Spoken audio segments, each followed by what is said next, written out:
আফগানিস্তানের সব পক্ষকে নিয়েই হবে ইসলামিক সরকার, নতুন সংবিধানের পরিকল্পনা করছে তালেবান।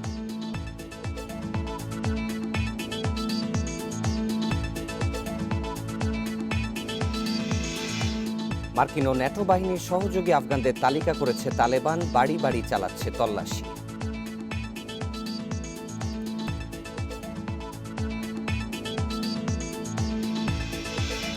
এবং করোনার বুস্টার ডোজের কার্যকারিতা নিয়ে সংশয় জানালেন মার্কিন বিজ্ঞানীরা। বিশ্বে প্রায় 11,000-এর মৃত্যু।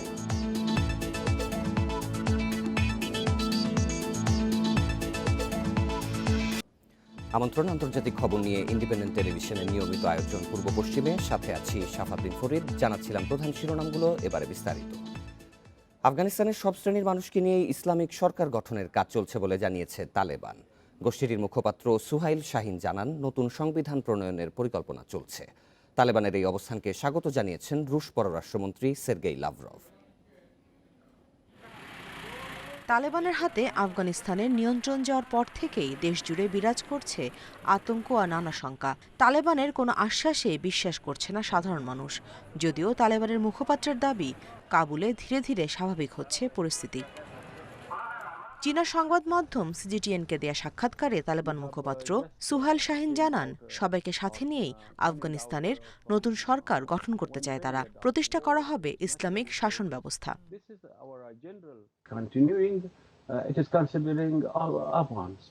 আফগানিস্তানে এই মুহূর্তে রাজনৈতিক শূন্যতা বিরাজ করছে। দেশটিতে কোনো সংবিধান না থাকায় এখনই নির্বাচন আয়োজনের কোনো সুযোগ নেই। আমাদের সামনে নতুন সংবিধান প্রণয়ন সহ অনেক কাজ। তার আগে সবার অংশগ্রহণে আলোচনার ভিত্তিতে ইসলামিক সরকার গঠন করতে চাই আমরা। শাহিন জানান, মার্কিন নেতৃত্বাধীন সামরিক জোটের 20 বছরের আগ্রাসনে বিপর্যস্ত পুরো আফগানিস্তান। তাই দেশ পুনর্গঠনে বিদেশি সম্প্রদায়কে সহায়তা করার আহ্বান জানান তালেবান মুখপাত্র। দীর্ঘ 2 দশকের যুদ্ধে প্রায় নিঃস্ব আফগানিস্তান। তাই স্বাস্থ্য, শিক্ষা, অবকাঠামো খাতে সহায়তার জন্য আমি বিশ্ব সম্প্রদায়ের প্রতি আহ্বান জানাচ্ছি। আমাদের প্রাকৃতিক সম্পদ কাজে লাগিয়ে বিনিয়োগ করলে তারাও লাভবান হবে। এদিকে আফগানিস্তান থেকে এ পর্যন্ত বিভিন্ন দেশের 18,000 মানুষকে সরিয়ে নেওয়া হয়েছে বলে জানিয়েছে ন্যাটো। পরিস্থিতি বিবেচনায় উদ্ধার কাজের গতি বাড়ানোর ঘোষণা তাদের। Nusrat Serin, Independent News. এদিকে মার্কিন ও ন্যাটো বাহিনী এবং পূর্বের আফগান সরকারের হয়ে কাজ করা আফগান দোভাষীদের তালিকা তৈরি করে তাদেরকে খুঁজছে তালেবান, এমনটাই জানিয়েছে জাতিসংঘ। কাবুল দখল করার পর থেকে কোনো প্রতিশোধ নেবে না বলে ঘোষণা দেয়া তালেবানের এই আচরণ নিয়ে শঙ্কিত সংস্থাটি। নরওয়েজিয়ান সেন্টার ফর গ্লোবাল অ্যানালাইসিসের দেয়া গোপন প্রতিবেদনের বরাত দিয়ে জাতিসংঘ জানায়, তালেবানদের বাড়ি বাড়ি গিয়ে দোভাষী ও অন্যান্য কাজে সহায়তাকারীদের খুঁজে বের করার উদ্দেশ্য বেশ স্পষ্ট। সংস্থাটির শঙ্কা, কেবল দোভাষীরাই নয়, তালেবানদের নির্যাতনের শিকার হতে পারে তাদের পরিবারের সদস্যরাও। আফগানিস্তান থেকে এখনও বিভিন্ন দেশের প্রতিনিধিদের সরিয়ে নেয়ার কাজ চলছে। এখনও বিশৃঙ্খলায় রয়েছে কাবুল বিমানবন্দর।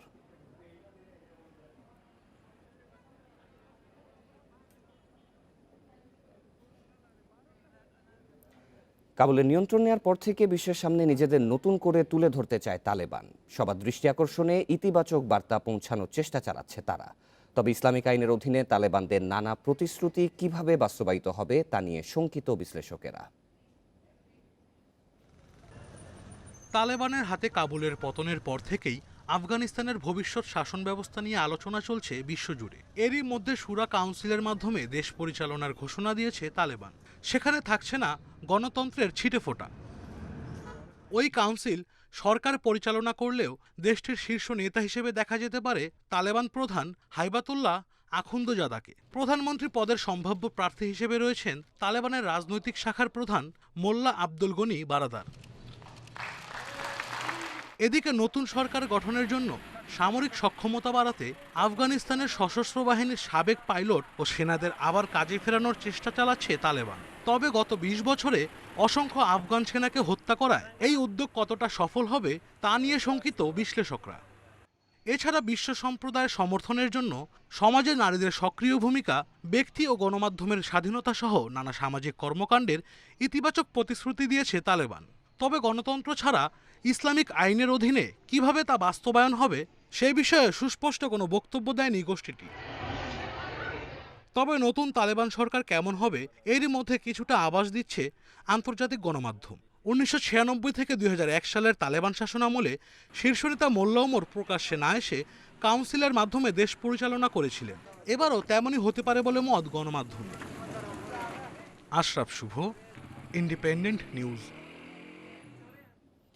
মার্কিন প্রেসিডেন্ট জো বাইডেন বিভিন্ন সময় বলেছেন আফগানিস্তানের নিরাপত্তা বাহিনীর সদস্য সংখ্যা 3 লাখ। এই বাহিনীর ব্যয়ভার বহন করছে তার দেশ। আফগান বাহিনীর সদস্য সংখ্যা নিয়ে একই কথা বলেছেন মার্কিন পররাষ্ট্রমন্ত্রী অ্যান্টনি ব্লিনকেনও। কিন্তু বিবিসির এক অনুসন্ধান বলছে আফগান বাহিনীর সদস্য সংখ্যা আসলে 50,000। মাত্র 10 দিনে পুরো আফগানিস্তানের নিয়ন্ত্রণ কিভাবে তালেবানের হাতে চলে গেল সে বিষয়ে শুরু থেকেই চলছে নানা আলোচনা। প্রায় বিনা বাধায় পুরো দেশের নিয়ন্ত্রণ নিয়ে নেয় তালেবান। অনেকেই বলছেন তালেবানের সঙ্গে লড়াইয়ে আফগান সেনাদের হেরে যাওয়ার অন্যতম কারণ হলো তার সদস্য সংখ্যা। আনুষ্ঠানিকভাবে যে সদস্য সংখ্যা বলা হচ্ছিল তা আসলে প্রকৃত সংখ্যা নয়। প্রকৃত সংখ্যা এর চেয়ে অনেক কম বলে উঠে এসেছে বিবিসির প্রতিবেদনে।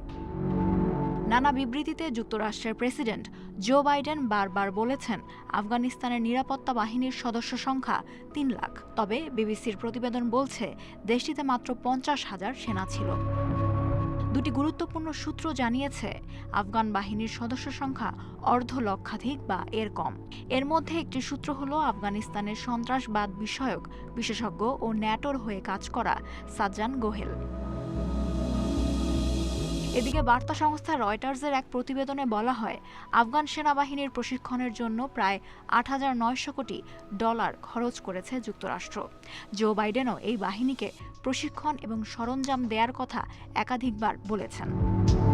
এ বিষয়ে মার্কিন প্রেসিডেন্টের কার্যালয় হোয়াইট হাউসে যোগাযোগ করা হলে তারা এ বিষয়ে কোনো মন্তব্য করতে রাজি হয়নি। Lutfa Fauzia, independent news.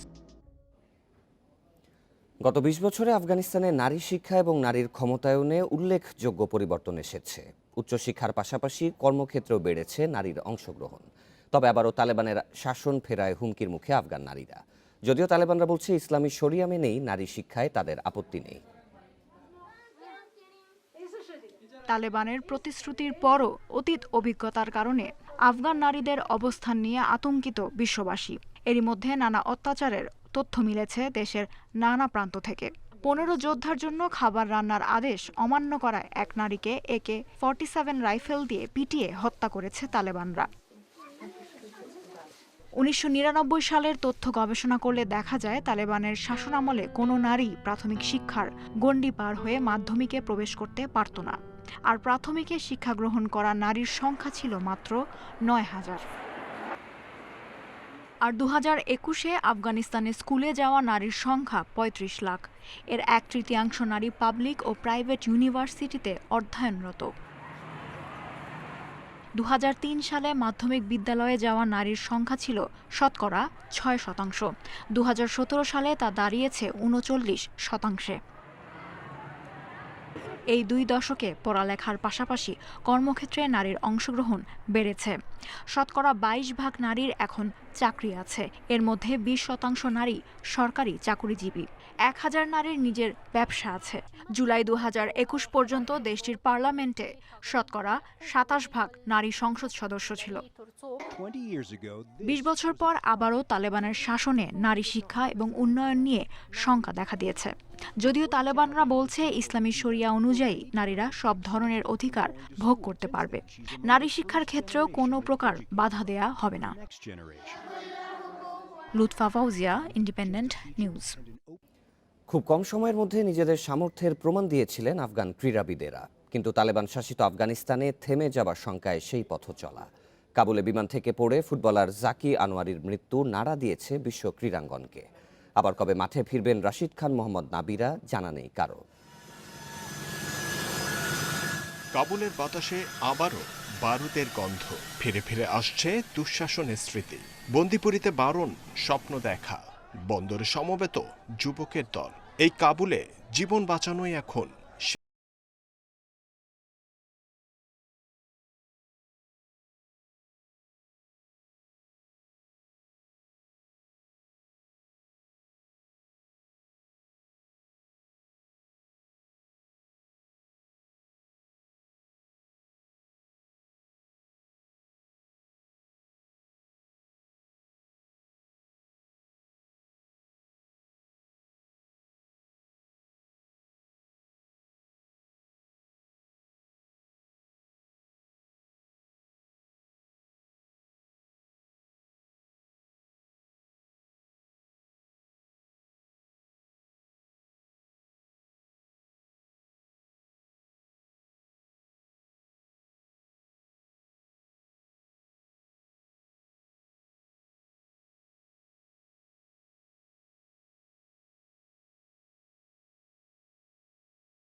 948 জন মারা গেছেন, নতুন করে শনাক্ত 7,23,000। এ নিয়ে বিশ্বে মোট প্রাণহানি ছাড়িয়েছে 44,17,000। এ পর্যন্ত আক্রান্ত 21 কোটি 8 লাখেরও বেশি। এদিকে করোনার বুস্টার ডোজের কার্যকারিতা নিয়ে সংশয় প্রকাশ করেছেন মার্কিন বিজ্ঞানীরা। বিশ্বে একদিনে আবারও সবচেয়ে বেশি রোগী শনাক্ত হয়েছে যুক্তরাষ্ট্রে। দেশটিতে নতুন শনাক্ত 1.5 লাখের বেশি, মারা গেছে 967 জন। তরুণদের মধ্যে করোনা সংক্রমণ বেশি দেখা যাচ্ছে। সংক্রমণ এবং মৃত্যু দুটোতেই এগিয়ে আছে ক্যালিফোর্নিয়া। দেশটিতে এক সপ্তাহে সংক্রমণ বৃদ্ধি পেয়েছে 10% আর মৃত্যু বেড়েছে 19%। একদিনে সর্বোচ্চ 1492 জন মারা গেছে ইন্দোনেশিয়ায়। দেশটিতে নতুন সংক্রমিত হয়েছে 22,000-এর বেশি। তবে এক সপ্তাহে সংক্রমণ ও মৃত্যু কমেছে দেশটিতে। 24 ঘন্টায় দ্বিতীয় সর্বোচ্চ 1030 জনের মৃত্যু দেখেছে ব্রাজিল, আর শনাক্ত হয়েছে প্রায় 36,000। সিডনিতে করোনা সংক্রমণের ঊর্ধ্বমুখীর কারণে লকডাউন বাড়ানো হয়েছে সেপ্টেম্বরের শেষ নাগাদ। দেশটিতে বিধিনিষেধ আরও কঠোর করার সিদ্ধান্ত নিয়েছে অস্ট্রেলিয়া সরকার। জাপানে এক সপ্তাহে করোনায় মৃত্যুহার বেড়েছে 68 আর সংক্রমণ বেড়েছে 35%। এদিকে নাগরিকদের করোনা টিকার বুস্টার ডোজ দেওয়া শুরু করলেও ইসরায়েলে মৃত্যু এবং সংক্রমণের হার বাড়ছে। এক সপ্তাহে দেশটিতে সংক্রমণ বেড়েছে 27 আর মৃত্যু বেড়েছে 56%। এদিকে দরিদ্র দেশগুলোকে প্রয়োজনীয় টিকা সরবরাহ না করে ধনী দেশগুলো টিকার বুস্টার ডোজ দেওয়ার কঠোর সমালোচনা করেছে বিশ্ব স্বাস্থ্য সংস্থা। Mushrifa নুসহাত, independent news. 7.2 মাত্রার ভূমিকম্পে হাইতিতে মৃতের সংখ্যা 2,000 ছাড়িয়েছে, আহতের সংখ্যা 12,000-এরও বেশি। এখনও প্রায় 3 শতাধিক মানুষের সন্ধান মেলেনি বলে জানিয়েছে কর্তৃপক্ষ। জাতিসংঘের হিসেবে ভূমিকম্পে হাইতিতে ক্ষতিগ্রস্ত হয়েছে 12 লাখ মানুষ, এদের মধ্যে 5.5 লাখই শিশু। দেশটিতে জরুরি ত্রাণ কার্যক্রম চালাতে এই মুহূর্তে $1.5 কোটি অর্থ সহায়তা প্রয়োজন বলে জানিয়েছে জাতিসংঘ। এছাড়াও মৌসুমি ঝড় গ্রেসের তাণ্ডবে নতুন করে চিন্তা বাড়িয়েছে। ঘূর্ণিঝড় গ্রেসের কারণে হাইতিতে দেখা দিয়েছে বন্যা ও ভূমিধস। এতে অবকাঠামোগত ক্ষতির কারণে দেশটিতে জরুরি ত্রাণ সহায়তা পৌঁছাতে সময় লাগছে বলে জানিয়েছে কর্তৃপক্ষ। এদিকে সাহায্যের ধীর গতিতে ক্ষোভ প্রকাশ করেছে হাইতির জনগণ। এদিকে ভূমিকম্পের ফলে দেশটির একমাত্র অক্সিজেন প্ল্যান্ট ক্ষতিগ্রস্ত হয়েছে। যথাযথ ধর্মীয় মর্যাদা ও ভাবগাম্ভীর্যের মধ্য দিয়ে সারা বিশ্বে পালিত হচ্ছে পবিত্র আশুরা। হিজরি 61 সনে মুহররমের 10 তারিখে কারাবালায় ইমাম হুসেইনের হত্যাকাণ্ডের দিনটি মুসলমানদের কাছে ধর্মীয়ভাবে গুরুত্বপূর্ণ। ইসলামিক ইতিহাস মতে মহানবী হযরত মুহাম্মদ সাল্লাল্লাহু আলাইহি ওয়াসাল্লামের দৌহিত্র হুসেইন বর্তমান ইরাকের ফোরাত নদীর তীরে ইয়াজিদি বাহিনীর হামলায় পরিবার ও অনুসারী সহ নিহত হন। সত্য ন্যায়ের পক্ষের এই যুদ্ধের বিশেষ দিনটি 1000 বছর ধরে পালন করে আসছে মুসলমানরা। এবছরও বিশ্বের বিভিন্ন দেশে পালিত হচ্ছে পবিত্র আশুরা। ইরাক, লেবানন, পাকিস্তানের শিয়া মুসলিমরা রাস্তায় মিছিল করে পালন করছেন আশুরা। করোনা মহামারীর কারণে নানা বিধিনিষেধ দেয়া হলেও অনেক জায়গায় এসব মিছিলে স্বাস্থ্যবিধি উপেক্ষিত হয়।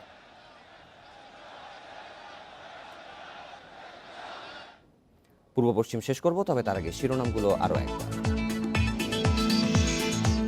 আফগানিস্তানের সব পক্ষকে নিয়েই হবে ইসলামিক সরকার, নতুন সংবিধানের পরিকল্পনা করছে তালেবান।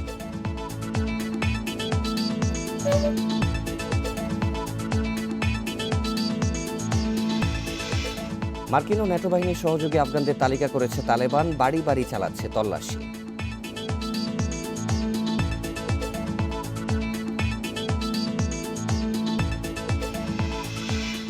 এবং করোনার বুস্টার ডোজের কার্যকারিতা নিয়ে সংশয় জানালেন মার্কিন বিজ্ঞানীরা, বিশ্বে প্রায় 11,000-এর মৃত্যু।